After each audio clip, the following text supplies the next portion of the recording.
Okay. Good morning, everyone. Happy Monday. Happy snowy Monday.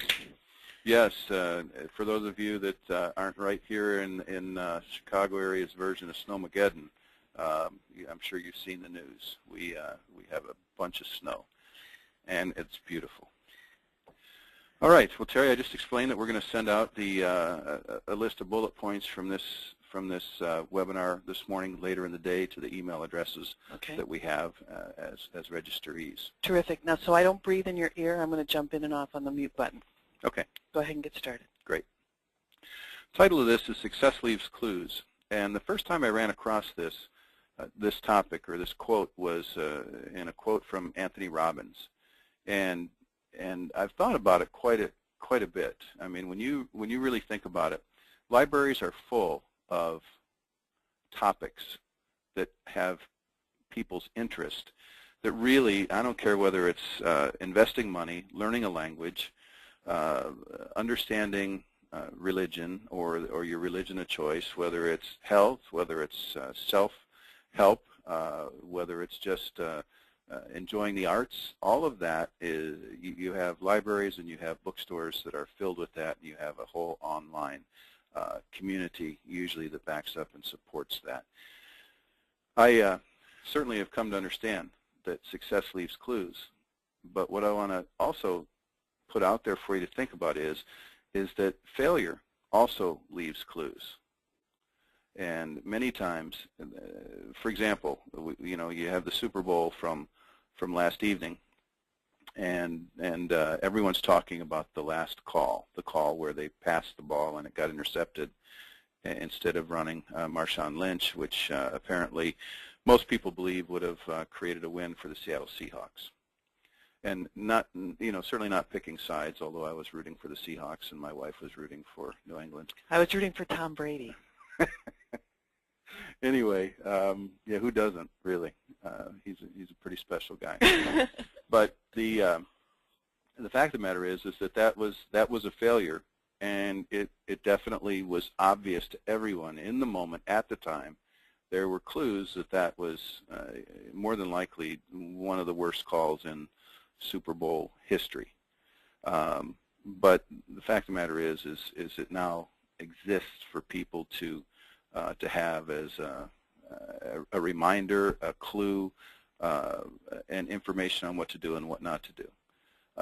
The thing that has also come to me is that mediocrity also leaves clues. So when we think about people we know that are successful, and you may not know them, you may know of them. People you know of that have been wildly successful, whether it be an Oprah Winfrey, a Steve Jobs, a Bill Gates, they're everywhere and pretty visible. Certainly John Paul DeJoria, Davide Bolatti, these people that have just built something from nothing, and they've done it through disciplines and through making successful choices and putting them into action. So let's take a look at what has made successful hairdressers.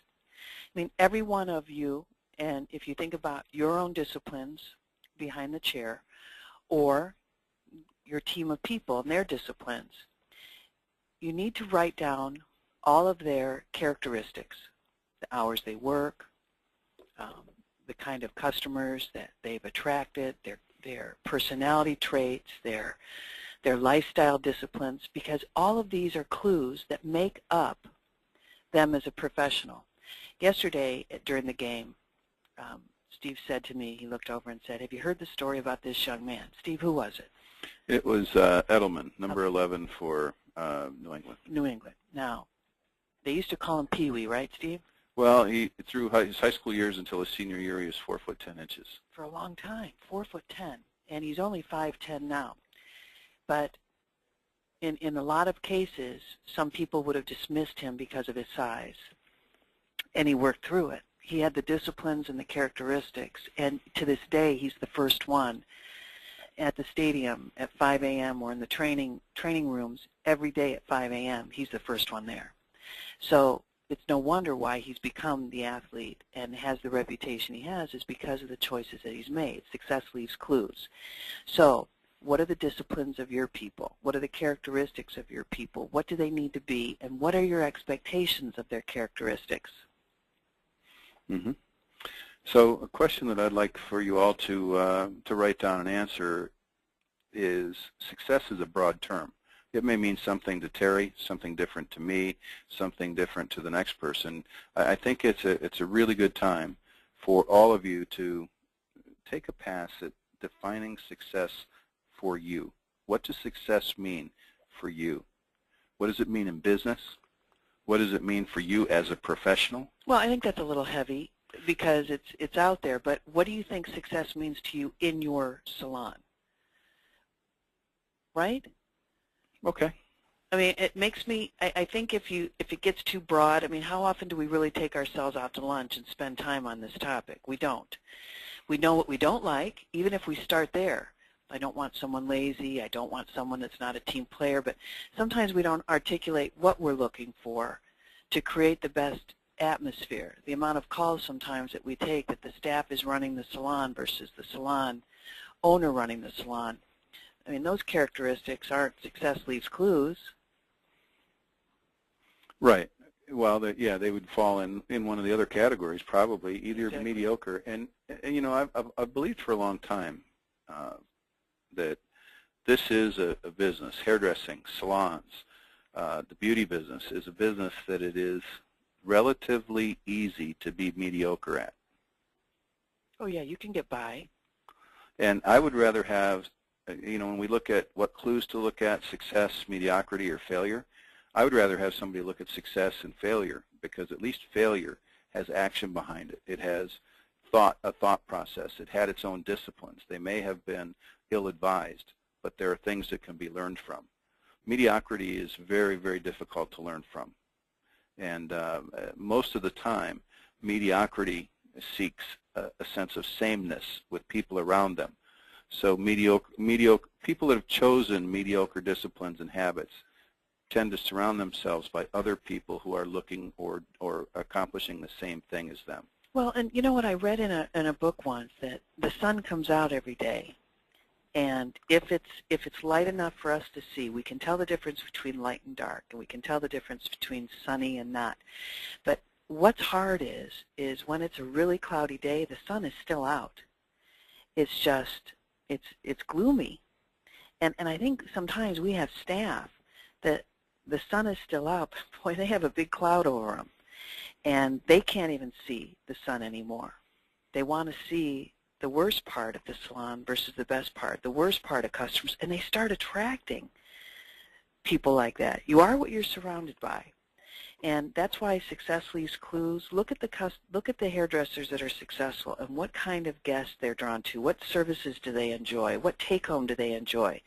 How often are they in the salon? Are they bringing more people into the salon?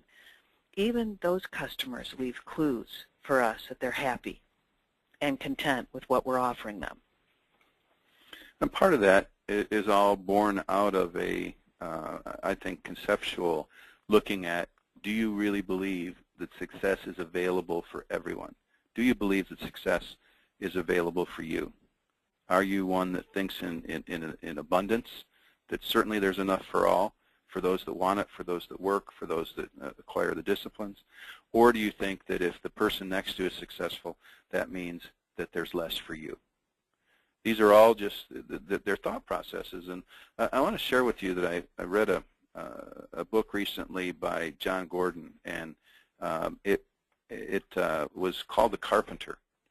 And it's amazing to me to find a new mentor, to find I love surrounding myself, even in print or in the written word, things to aspire to. And he talked about the difference. There's a character in this.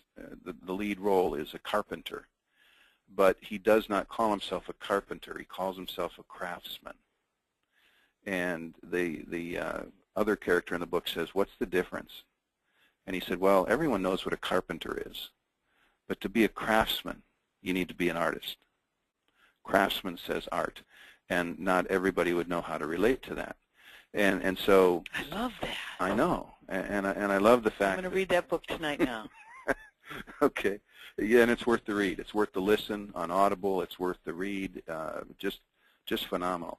And they've got a little saying on, Terry, what you just wrote, and I'm gonna read it here just for the heck of it because we're on this topic. This was, you know, how do you stay positive? How do you see what you see? And one of the characters says, I wish I saw it the way you see it. I wish I saw what you saw. And the carpenter says to him, you can choose to see it. And I think that comes down to really what the choice is. So here's something that Nelson Mandela said, and it said, Nelson said, I am fundamentally an optimist. Whether that comes from nature or nurture, I cannot say. Part of being optimistic is keeping one's head pointed toward the sun, one's feet moving forward. There were many dark moments when my faith in humanity was sorely tested, but I would not and could not give myself up to despair. That way lays defeat and death. Anything is possible if a person believes. And you know what? I mean, those are some of that. Anything is possible for people that believe. That is part of it too. It's part of recognizing the clues and then believing them is really important, because I don't think it can be sustained. I don't think you can sustain optimism. I don't think you can sustain constantly being a seeker and a learner unless you are absolutely believe it. You've made it your way. You've made it part of your values. And so, again, I would ask, too, what's your method for identifying companies and people who've achieved success in order to learn from their clues? Is it something you've ever thought about? Who are your haircutting mentors? Who are the people that you've studied from a hair color standpoint? Who are the overall successful hairdressers, successful salons? Most salons start with an idea of just being a little bit better than the best salon in their city, and yet there's a whole industry worldwide, but certainly enough here in America to look around and say, who's getting it? You know, who's way beyond? Who's thinking in ways that I haven't even thought to explore yet? And it doesn't have to be their entire concept that you look for clues from. It can be one element. It can be, how do they handle? For example, Van Michael Salon in Atlanta is known for being absolutely top of the shelf in take-home sales. Now, they sell Aveda, so you can say, why would I bring them up? Because they're known for it. They're known for being the best at that. Who else is known for being the best at customer service? Who's figured out, like Robert has, a way to absolutely make the wash house or lather lounge or whatever we want to rename it. But I think a lot of people have put in wash houses, but how much time do we spend actually implementing anything to make the wash house a vital part of who our salon is? How quickly does it take for us to take it for granted? And what clues do we still need to get from Robert to how to sustain it and sustain the excitement and the activity that surrounds that in his businesses?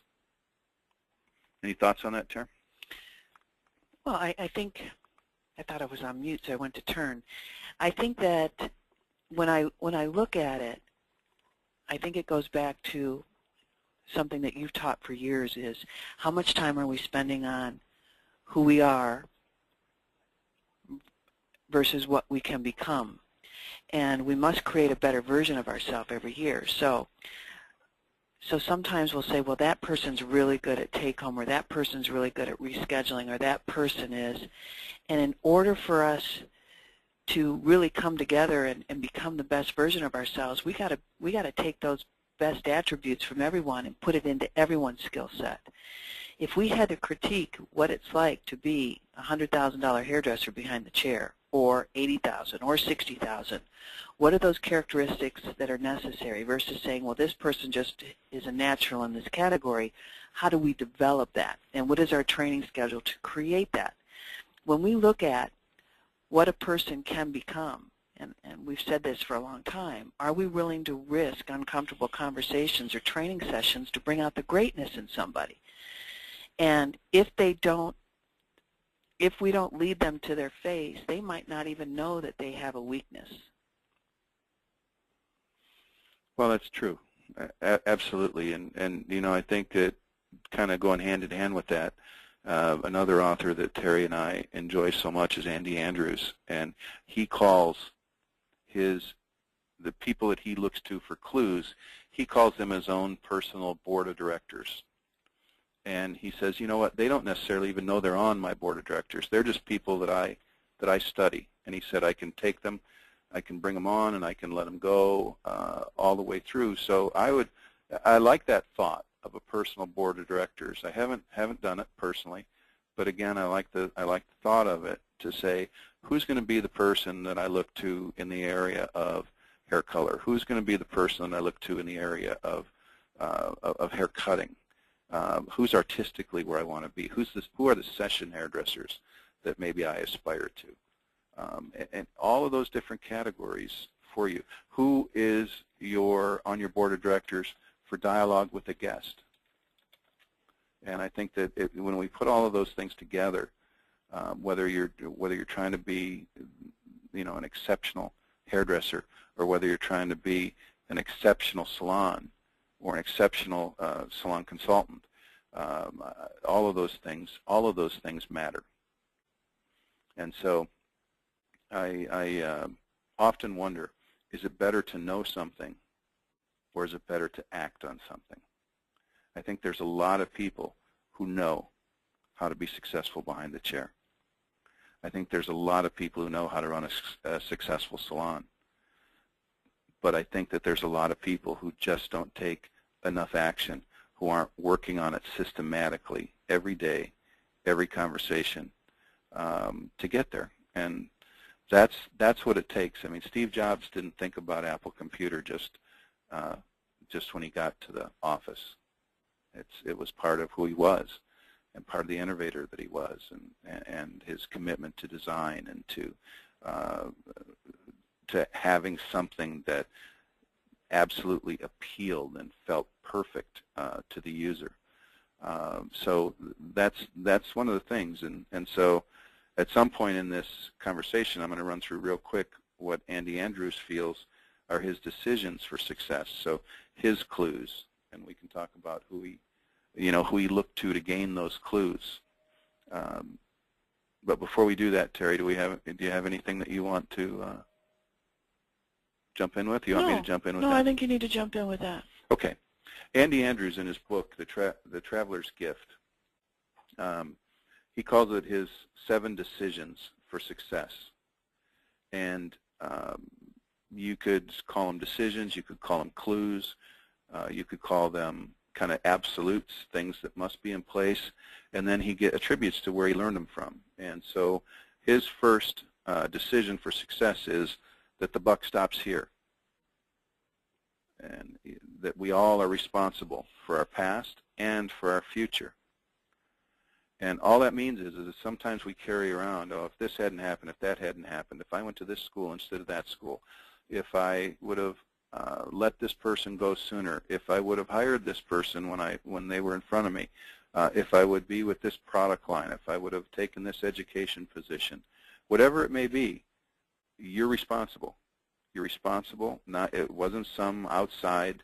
In most cases, and I believe in all cases, we're responsible for the things that have happened that's brought us to this point, but we're also responsible for our future and the choices that we make. And the example that Andy gives for where he got that clue was Harry Truman, former President Harry Truman. He was a terrific example of saying, in fact, he's attributed to that phrase, the buck stops here. I'm responsible. If it happened in my government, if it happened under my watch, I'm responsible. And yet he led us through some of the darkest times in our American history. The next one is, I will seek wisdom. I will be a servant to all others. And wisdom and the fact, wisdom is different than knowledge. Knowledge is what we gain. Wisdom takes time. Who did I hear say this? That oh gosh, there was somebody that was talking with their son, and their son was very bright, and he said to the son, "You have knowledge, but I have wisdom." And the wisdom from... Oh, I say that to you all the time. Do you really? You're probably right. The example that he got these clues from was King Solomon. And again, the byline there is, I'll be a servant to others. Terry and I talk a lot about servant leadership, having a servant's heart, having a strong desire to make things better for other people. Zig Ziglar in his famous quote that you can get anything in life you want if you just help enough other people get what they want. That's a servant mentality. That's how can I serve others to help them get what they want. The next one is, I have a decided heart. My destiny is assured. And this was studying Christopher Columbus and how he brought things about. He wasn't the first one, as we know, to discover the Americas, but he's given the credit for it. His destiny is assured. Can you imagine how hard it was to keep those sailors who maybe had a little bit of belief that they were going to go over the edge, that they needed to all be together and stay focused and move forward. So a decided heart means not maybe. It means not if everything is right, not if I wake up and have a good hair day. It's I have a decided heart. This is what I'm going to do professionally. This is what I'm going to do personally. This is what our salon is going to be known for. Well, and this is what's difficult right now, is because what I'm noticing is, and how much do you and I talk about phones being a distraction now? I think that we were at dinner the other night with other people, and we were talking about the fact that the world has become such a phone frenzy that we're taking our eye off the ball, which is our career and our focus on our customer.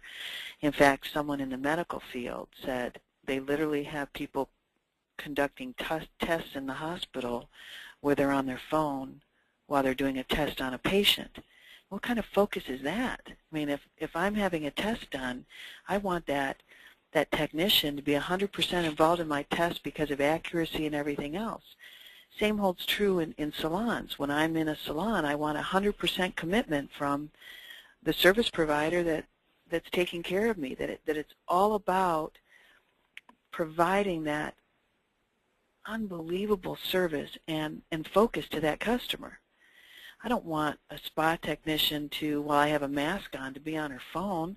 I don't want a hairdresser to be cutting my hair but looking over to her phone. It's the same thing, and focus is really something that's lacking right now. And we talk about this a lot, Steve, and that's why a no phone zone isn't necessary because we want to be bad people. It's necessary because the guest needs us to be focused on them, and our teammates need us to be focused on them. It's no doubt. I mean, it's just that it's look up, and look up and see the people around you that love you, see the people around you that have chosen you and chosen to work with you alongside of you. They've chosen to be part of your dream. We tend to see the people who haven't, and we tend to look down, not down on them, but down because we don't even want to acknowledge sometimes that we have people with us that haven't got the same commitment, the same decided heart as what we would wish they had.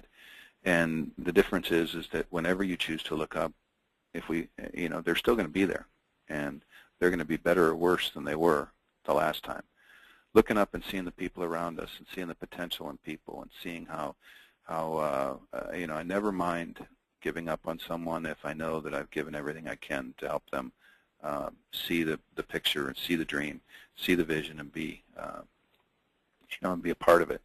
If we've done everything we can to train, then it's time to go. Well, and I think that if people have time to be on their phones in a salon, we're not keeping them busy enough. I mean, I don't want that And that's when we have to really think about what are we going to do to create and keep their minds actively involved the entire day. How are we going to do that? And that's our job to do that. Mm-hmm. It really is. I mean, when you hear too much time on your hands, that's because we're not focused on the right things. That's how I interpret it. I mean, I love when I have a day when I start my day and I look up and it's time to go, but the phone wasn't my priority. My work was. And Tara, I want to be sure too that we don't make all of this sound too simple. We're in this every day. We have the same well, we fight challenges. about this, Steve. Oh yeah, we do. But the fact is, it's a process. It's not a decision you make once, and then it's good enough. You never have to think about it again. It didn't say I've decided in my mind. This quote is, I have a decided heart, and that means that it's internalized. Just like our body wouldn't function without our heart functioning. It's the same thing. This decision functions because our heart is pumping, and that's what our belief system is. Well, let's look back. I mean, being successful in this business is all about the habits that you create. And it's really easy to be distracted when you're slow, but that becomes a habit mentally also. So when we're keeping people busy, it's not because we're bad people. It's because we want to keep their minds busy and train them. This is the mindset that you have to be and have to create when you're in the salon. So when they're building a chair and there's silence, I mean, to me, silence is always the enemy of success, always. That's when we've got to get involved and really create momentum. That's why we want them to be on the floor with very busy people, even if it's assisting them, to allow their day to go faster, for them not to say, I'm not busy, I'm not successful, I'm not worthy. We want to keep their mind very aggressive and busy, so when they too become busy, that mindset's already created. And we tell them that. We're going to create these habits for you that are so necessary. Well, and part of it too is learning to ask others the right questions, and it's learning to ask ourselves the right question. I mean, if someone feels like they're not busy enough, then we need to ask the right questions to motivate them. And those questions might be, what do you think it would take in order to have the clientele that you dream about? What do you think you're doing now that sets that forward? What do you think you could do? And if they say, well, gee, I don't know, there's that age-old question that usually brings about a response. And that's, if you did know, what would it be? Because too much we tolerate an I don't know society. And people say I don't know like there's a commission on it or there's a paycheck for it. And so part of being, I think, a leader, and we all, leadership, as John Maxwell says, leadership is about influence. Nothing more, nothing less. Leadership is about influence. And if we're not influencing people to be at their best, if we're not influencing people to aspire to more than what they currently have, I think that we're missing opportunities to influence others to bring about that success that they at least wanted once. When they joined you in the salon, they joined the vision of something very, very special. And sometimes we need to go back to that. Sometimes the question is, take me back to when you joined. To when you joined Navi, or to when you joined Hollywood Hair, when you joined James Anthony, or the Hair Loft. Take me back to that. What did you see? What were your biggest hopes? I think that's a great point also, because if you think about it, let's say they're assisting us and we keep them very busy. Here we go. Go, go, go, go, go. Okay, now it's time for you to be on the chair, on the floor by yourself, and all of a sudden their busy world is gone. And now they're on their own. And now we've created a different mindset for them, and one that they're not proud of any longer. And they can't feel their contribution because they haven't built the traffic yet. That's why it's so important to keep them very, very busy. And so, Terry, what would you suggest? I mean, because that's a great point. when we think about sometimes how we bring somebody new into a program, even while they're in the training program, they're usually assisting one of the busiest hairdressers, if not the busiest hairdressers on the floor. Plus, they're preparing for their classwork and their own career, and they're doing the work there. So we know they're going to be quite busy, and then we open up their books. So, what would a suggestion be for how you would keep them busy? Well, I think the biggest thing that I have heard us talk about in our quiet time is that we are a training salon. We're training. We're constantly training. When a guest is not in, if a hairdresser isn't assigned to a guest during this time frame, they're assigned to each other. And because sometimes they say, well, I'm on the floor now and I don't have a guest and now I'm embarrassed, so I'm going to go hide somewhere.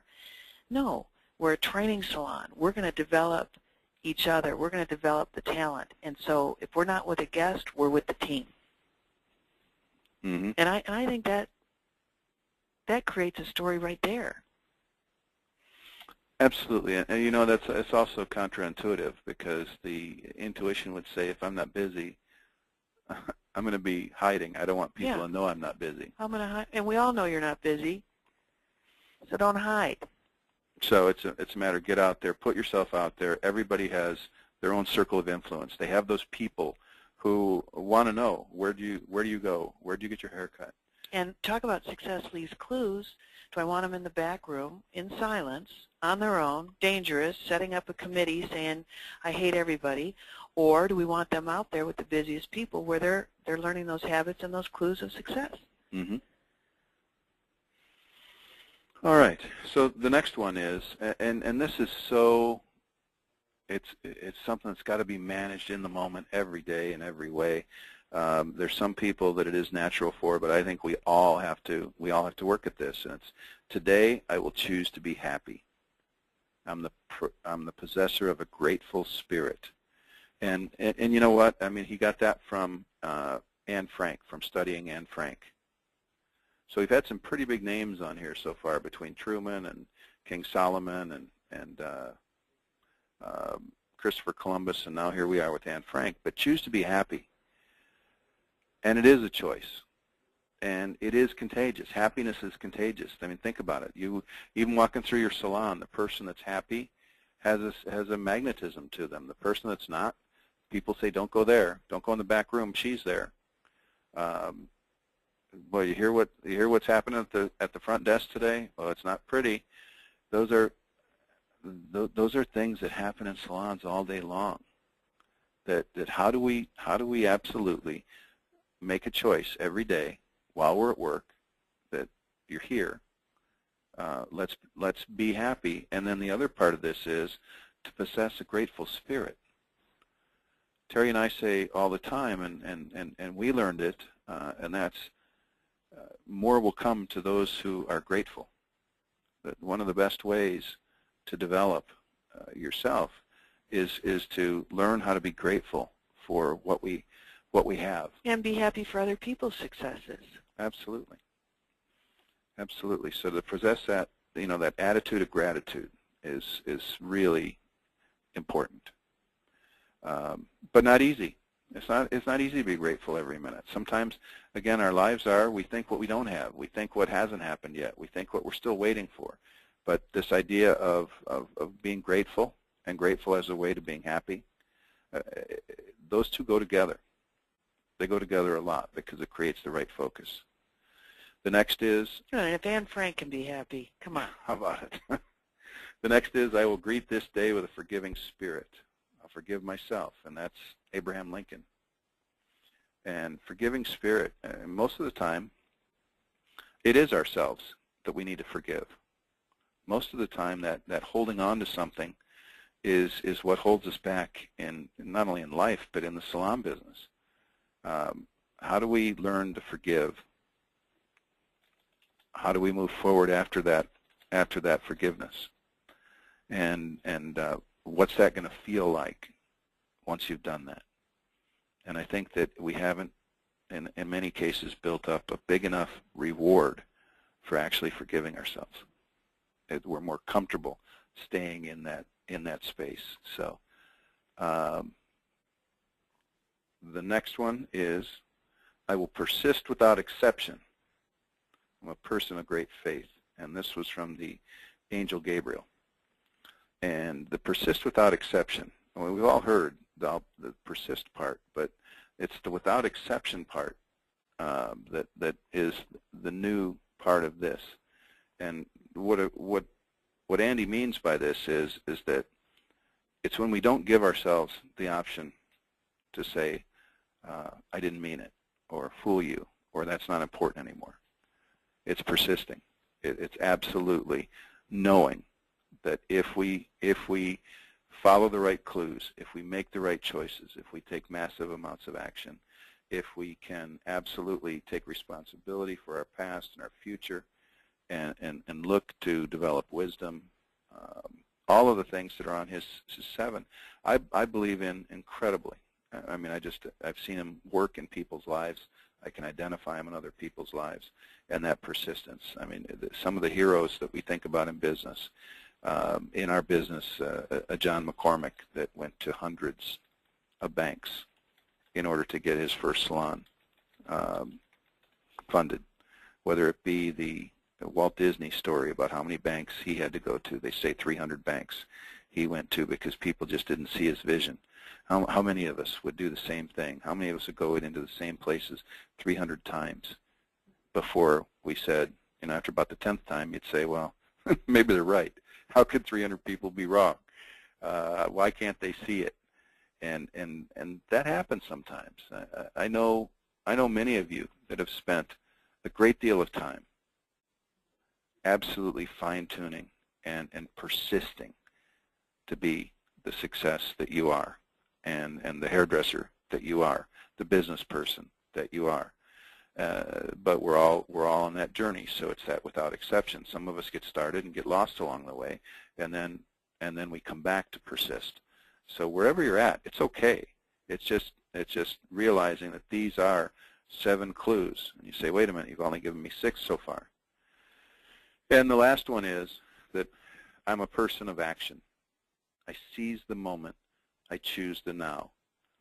And this was brought about by a famous Civil War hero by the name of Colonel Joshua Chamberlain.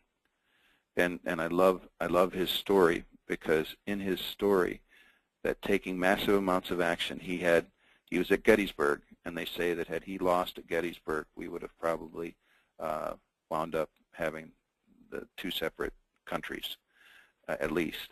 And so, but he won, and he won with fewer men and with no ammunition or guns. All they had was the bayonets on their rifles. But the opponent didn't know that, and he allowed 30-some people to take 500 people into their custody with no weapons.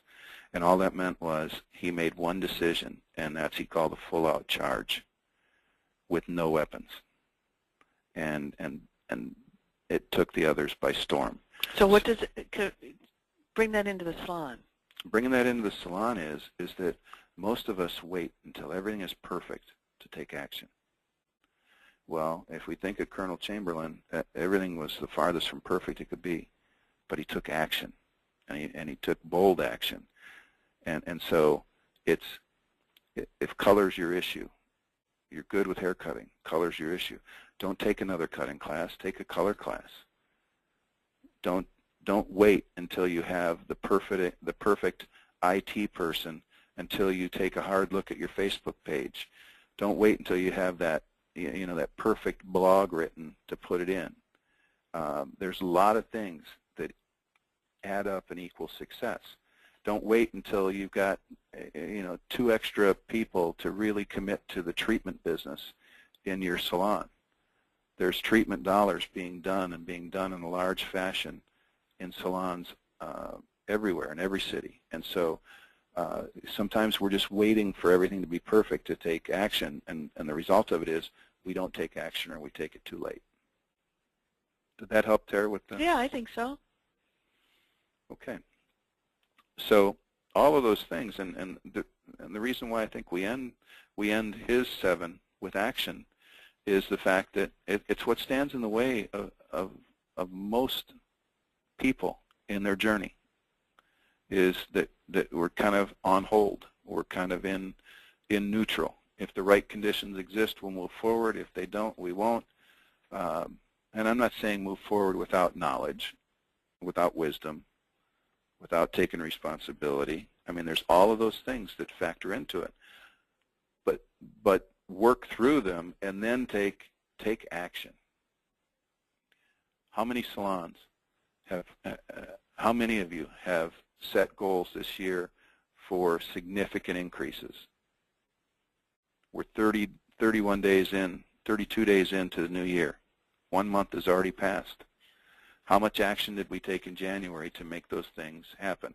How much conversation did we have in January that helped those things to help us, give us a reason to believe that we're going to this year achieve those things that we set as objectives and goals? Because we all know how fast time goes, and we're going to be at June. We're going to be at the halfway mark in a blink of an eye, and will we be ready? Will we be on the way? Will there be proof that we're moving in the right direction? So those two are things that are so important there. So do you have questions coming in too? I don't see any yet. Do you have any? Oh, wait a minute. Let me look.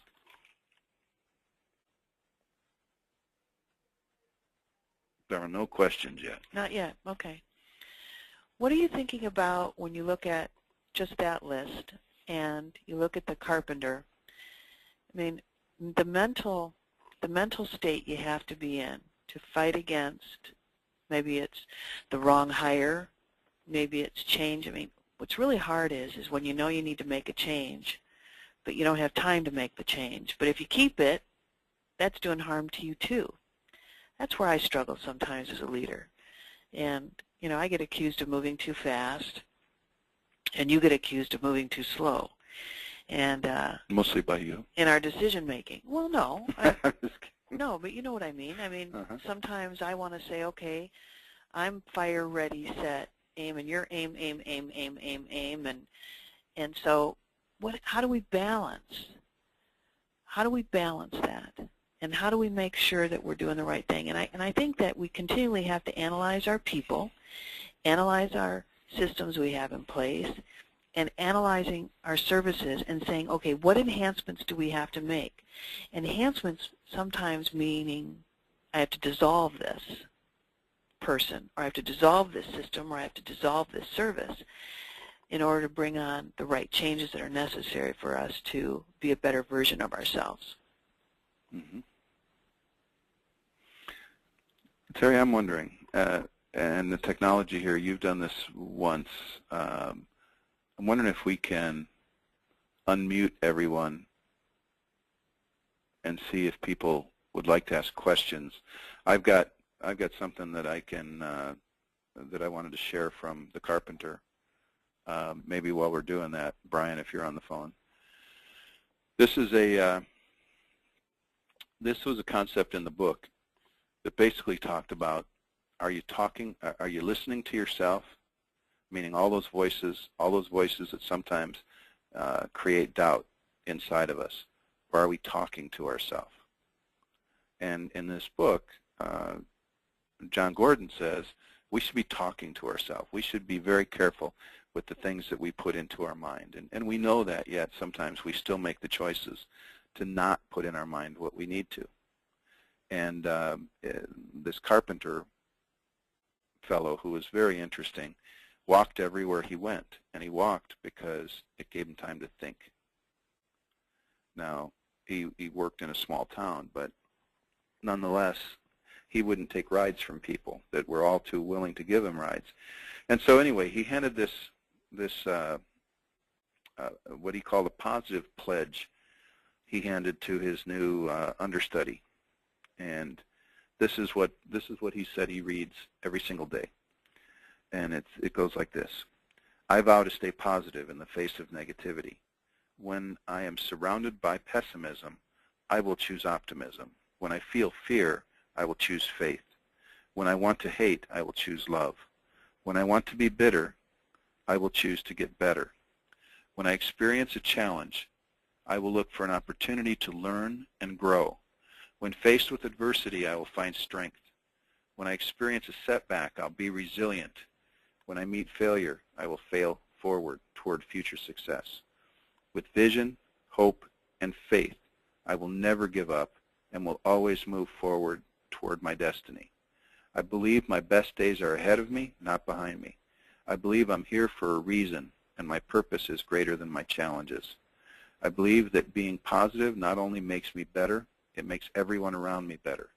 So today and every day, I will be positive and strive to make a positive impact on the world. Does that rock or what? Mm-hmm. Okay. So Brian, if I hit this, can I unmute everybody? I believe you have to do it individually. Okay. I'm in the process of unmuting everyone. It's going to get a little bit noisy, so let's try and if we can do anything to keep the background.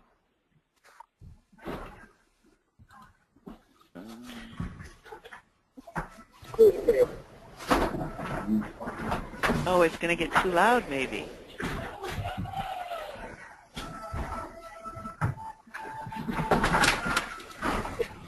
Okay. I think everyone is successfully unmuted. The other option to this, if it does get too loud, would be to have you use the raise hand symbol, and then I can just unmute one of you at a time. So,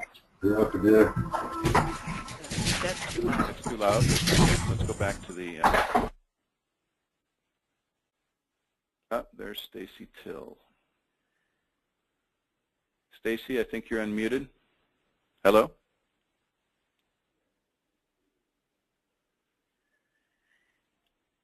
Stacy? Hi guys, it's Stacy Till. If you unmute us, we can actually mute ourselves and unmute ourselves as we want to speak. So if everybody just hit that little, you can unmute and mute. Okay. Okay? Yes? Do you have a thought or comment other than that?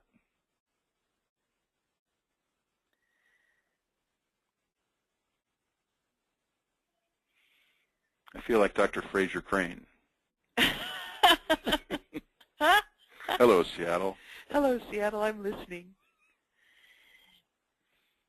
When we think about 2015, what is your list of everything you're wanting to get accomplished? Because so many owners say, this is not what I want, but I don't know how to start the process of change because I'm so busy behind the chair. One topic at a time. One topic at a time, and then make those. And in so many cases, remember, if you're not in love with your business, you've got to make changes for you to fall back in love with your business. So Stacy, you muted and unmuted yourself. Had your hand up, didn't have your hand up. Are you just waving, or do you have something? I'm good. You're good. Okay. All right. Sonia, do you have anything that comes to mind? Oh, Libby Trells. Where did you go, Lib? Libby, are you?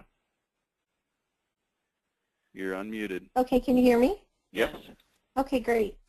I had a question when you had mentioned I'm a person of action, and you had said, you know, maybe not wait for having the perfect IT guy or whatnot. So you feel like if you have something that you're planning that you want to do, take action on it basically as soon as possible? Or yeah, there's a thought process that says make a decision, take action, and then go about making that decision right. I think that if you look at the opposite of it, which is sometimes to wait way too long, I'd rather have you put it out there. In basketball, they say that even putting up a shot that misses starts the offense. And so I think that sometimes it's that way as well. Now, you would always weigh the risk, You would Well, always, how much money, how much reputation and whatnot are you putting at risk with this? I'm not saying go out and do something totally without thought, yeah. but most of the time we're waiting for it to be perfect, and most salons can say if I get this, this, and this, then I can do that, and it's just waiting way too long. And a good example really is I think the conditioners, the treatments. I think that we're way behind as an industry in treatments in the salon business, and I think that we're waiting to have adequate staff. What do you mean by that? They're waiting until they can hire 2 or 3 assistants, trainees, and have them have all this time just to do treatments instead of having the professional themselves do treatments. Oh, I see. I see that a lot, actually. Okay, great. Did that help? Did that answer? Yeah, that did. It did. Thank you very much. Okay. Sonia? Yes. How are you? How are you? Good. Good. I have a question. Is this for salon owners and managers, or is this something we could, at a later date, put up on a big screen TV and play for the salon? Oh, you could play this for the salon as well. We're going to archive these, and you'll be able to play them at your leisure. Okay, thank you. You're welcome. You bet. Okay. Anyone else? I think this topic is one that you could get really heavy into, and I think we're just starting to scratch the surface on success leaves clues. Let's do our action items now. I think we go back and we take a look at what is working and what's not working in every area that we can think of, and list every employee with these pros and opportunities. And because so many people say, I don't know what I'm doing wrong. Why aren't they coming back? Why am I not creating a repeat guest at the rate that I should? And sometimes we can say the con is the economy. But remember, we're all fighting for discretionary income. Every business out there is fighting for it. So someone's winning. But we take a look at the pros and the opportunities and say, okay, where are these opportunities, and how do we turn them into pros? John Paul always says, successful people do all the things unsuccessful people aren't willing to do. And if that's not true, I don't know what is, because there is a choice. I can do it full out, or I can do it at 80%.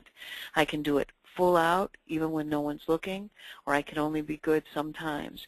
I can be a full out with my customers, but not full out with my teammates, so they don't want to root me on. So you have to analyze and see what does work and why does it work, and then create that magical formula in your salon with every guest, every time, with every teammate, every time. So I think those are our action items and our takeaways. Also, these 2 great books, which is, the first one is The Carpenter, which would be a great read, and the other one is Andy Andrews' book, which is called The Traveler's Gift. And I unmuted Alex. He has a question. He typed it, but I think we've got time to cover it real quick. Okay. Alex, you want to state the question? Okay, let me see if I can read it. So for some reason, my window on the computer here is very small. It says, we create our own reality or schedule. If people are too busy behind the chair, they did that to themselves. How can we see beyond short-term income from working behind the chair and move more toward working on the salon to increase the long-term revenue? For some, it's too difficult to let go of one rung of the ladder before moving to the next. Oh, gosh, absolutely fair comment. Are we guilty of it as owners too? Sure, we are. And the only way we can accomplish that is being surrounded by better people. Because the more that we have successful people around us, and people that we can hand off some of these duties, and dream with and feel like they're going to help us accomplish what we want to on our change list, our enhancement list, the more that we're going to be able to do this. I mean, I think about even watching the game last night. There's an offensive coach, there's a defensive coach, there's a quarterback coach, there's a special teams coach. He's got a lot of power behind that one manager. I mean, who won the game last night was a full team effort with a lot of people creating the enhancements and specializing. Sometimes we as owners are trying to specialize in everything, and that's very difficult to accomplish. Very true. All right. Well, thank you all very, very much. We can't tell you how much we appreciate each of you individually and collectively. We're thrilled to be part of your business life, your salon life, and very, very grateful. Also, on Friday, we started recording our 5-minute moments that matter, just little tidbits of quick little 5-minute lessons. Those will probably be released in the next 10 days or so you can look for those on our, I believe, Facebook or our website, and Brian will be helping get that put into action for us. And last but not least, I told this to my mother-in-law this morning. Valentine's Day is coming up, and of course it's the overall size of the business is $18 billion. But a segment of it that surprised me so much is that people spend on their pets for Valentine's gifts $730 million. Oh my goodness. $730 million. And we think people don't have the right amount budgeted for their hair or for their treatment. hair needs or for treatments. So that, think about that $730 million. I think that there's a fair amount of that deserves to be in salons. And we invite you this month and every month to go get it. Make it happen, everyone. Thank you. We love you. Bye-bye. Bye.